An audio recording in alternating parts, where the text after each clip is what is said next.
back to my channel. Hope you're all doing well out there. And for over the next week or two, or maybe three, I decided what we're gonna do, what we're gonna talk about, types of films we're gonna get into. Now there's gonna be some action movies and more serious horror films. But what I wanted to do is, since it's springtime, we're getting into springtime, bugs are starting to bloom and come out, and other kinds of creatures, that we're gonna do some nature run amok type films. And today, we're going to start off with one from the 50s, but before we do that, do me a favor, like, comment, and subscribe. Join me here. I greatly would appreciate that. Also, as always, a shameless plug for my TeePublic store. I'll leave a link in the description box below. And today we're going to head back to the 50s, folks, for Them. Them came out June 19th of 1954. It's an hour and 34 minutes long, and it made about $2.2 million upon initial release. I couldn't find a budget on this bad boy, but back then I'm sure the budget was probably under $1 million.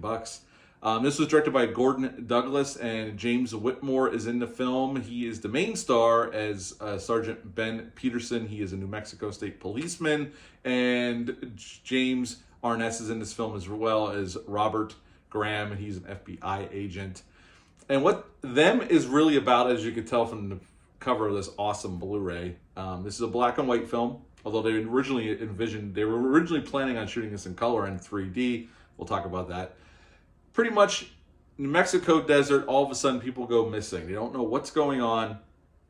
But pretty soon, although we don't see the first giant ant for at least 28 minutes into the film, but we come to find out, the authorities find out there's giant ants, and they are basically taking people out. And that is pretty much the crux of our story. That's what's killing everybody. It's giant ants.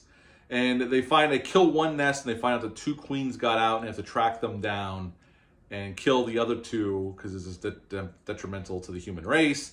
And they kill one nest, but the last one's in the LA River, in the tunnel system underneath LA, the drainage system, and they have to go in, find two kids that got trapped in there, and kill the rest of the ants. And that's what they do, and that is the end of Them. So what to like about this film? Well, this was right at the beginning of the atomic radiation panic type nature run amok films. The ants grew this large from radiation from the testing of the bombs before World War II in New Mexico, before we used the bomb in World War II. That's what caused the ants to grow to an enormous size. And I like it. They try to explain it very scientifically here, and you know what? It works. They take it serious enough that, you know, when they're trying to explain how this happened and what the ants are doing, I bought it. They really do sell it. The acting is really well done here. James Whitmore is fantastic here, as he always was throughout his career. I know a lot of people nowadays, I mean, the man's been dead for a while, but remember him from The Shawshank Redemption as Brooks, or from The Relic, that creature feature with Tom Sizemore. But he did a lot of films over the years. He's actually a World War II vet. And speaking of that, comes up in a little bit when we go through some trivia. I like the design of the ants. I mean, look, this was 1953. They made this film. Came out in 54. The technology was not what it is now for animatronics or whatever. But I think they sell the ants enough. Yes, they do come off as fake, obviously, especially in high def, even in black and white. But they're charming enough and they work well enough that it didn't take me out of the movie whatsoever for the runtime. And I've seen this movie before. I used to watch this as a kid. It used to be on TV a lot, like AMC or Turner Classics. I remember watching this on. This is the first time I've seen it in a very long time, but I thought it held up really, really well. Matter of fact, so well that even though I'm going to say this is not a perfect film, I enjoyed my time with it. I'll rewatch it since I own this Blu-ray. And it's definitely one of those classic, you know, sci-fi horror films from the 50s. And they do a really nice job with it, and they keep the pace moving, honestly. So there's really not, you know, the downtime we get is just to explain what's going on and to further the plot. And then we got our sci-fi big ant action, and then we get a bunch of flamethrowers, which were actually real flamethrowers. They borrowed from the Army. They were World War II flamethrowers, and there was actually actors using the flamethrowers in the film, but they were actors that had served in World War II and knew the equipment and how to use it safely.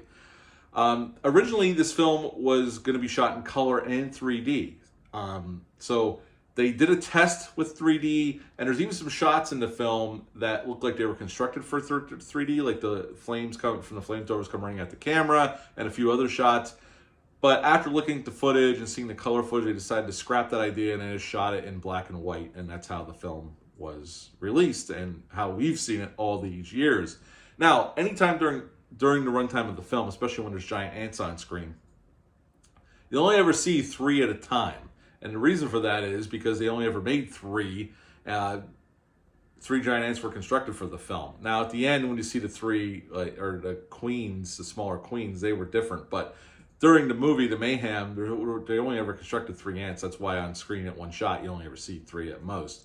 They actually did shoot this in the LA River. They did shoot part of the movie there. And then a lot of it was on sets or the back lot. And like I said, it was 28 minutes into the film before you even see the first giant ant. Although you hear it because they do make a certain sound, but you don't see an ant until 28 minutes into the film. Although, like I said, if you've never seen this film, the cover art gives it away what the movie's about and what is terrorizing people in this movie.